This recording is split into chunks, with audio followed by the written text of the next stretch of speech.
എൻ്റെ ഒരു ഫ്രണ്ട് കഴിഞ്ഞ ദിവസം വിളിച്ചിട്ട് എൻ്റെ അടുത്തൊരു പാക്കേജ് ഓടുന്ന കാര്യം ഇങ്ങനെ ചോദിച്ചു. 2 ദിവസത്തെ പരിപാടിയേ ഉള്ളൂ. അവനെന്തോ ഒരു കല്യാണം ഉണ്ട്, അപ്പോൾ അതിന് പോകണമെന്ന് പറഞ്ഞു. അപ്പോൾ വണ്ടി ആക്ച്വലി മൂന്നാറിലാണ്. അപ്പം ഓൾറെഡി 6 ദിവസത്തെ പാക്കേജിൽ 4 ദിവസം കഴിഞ്ഞു, 2 ദിവസം കൂടെ ഉള്ളൂ. അങ്ങനെ ഞാൻ രാവിലെ ഒരു കോയമ്പത്തൂർ സൂപ്പർ ഫാസ്റ്റ് കയറി നേരെ വൈറ്റില ചെന്നിട്ട് അവിടുന്ന് ബസ്സിന് പോകാനായിട്ടാണ്. അവിടുന്ന് മറ്റേ പ്രൈവറ്റ് ഉണ്ടല്ലോ, LS കയറി പോകാനായിട്ടാണ്. അങ്ങനെ വൈറ്റിലെത്തി. ഇപ്പം NMS അടിമാലി മൂന്നാർ വണ്ടി കിട്ടി. അതിനകത്ത് കയറിയിരുന്ന് നമ്മുടെ ചേട്ടൻ്റെ വണ്ടി എടുത്ത് ഇനിയിപ്പോൾ നേരെ മൂന്നാർക്കുള്ള യാത്രയാണ്.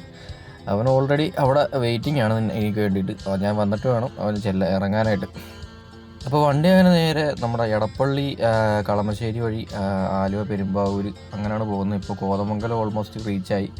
അങ്ങനെ കോതമംഗലത്തിൽ നിന്ന് എടുത്ത് നേരെ കോതമംഗലം അങ്ങനെ ഹൈ റേഞ്ച് ബസ് സ്റ്റാൻഡിൽ വന്നപ്പോഴേക്കും അവിടെ ആളുമില്ല, അനക്കമില്ലാതെ കിടക്കുന്നു. അങ്ങനെ അവിടുന്ന് വണ്ടിയെടുത്ത് നേരെ നമ്മൾ മൂന്നാർക്ക് എത്തുന്നു. Almost Neriamangalam reach ആകാറായി.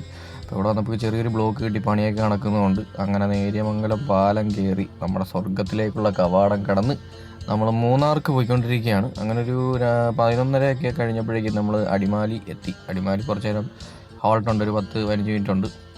ഞാൻ അവിടുന്ന് വണ്ടി എടുത്ത് നേരെ മൂന്നാർക്ക്. അപ്പം അവൻ ഗസ്റ്റിനെ കൊണ്ട് താഴെ ജീപ്പ് സഫാരിക്ക് വിടാൻ വേണ്ടി പോയിരിക്കാമെന്നും പറഞ്ഞിപ്പോൾ വിളിച്ചായിരുന്നു.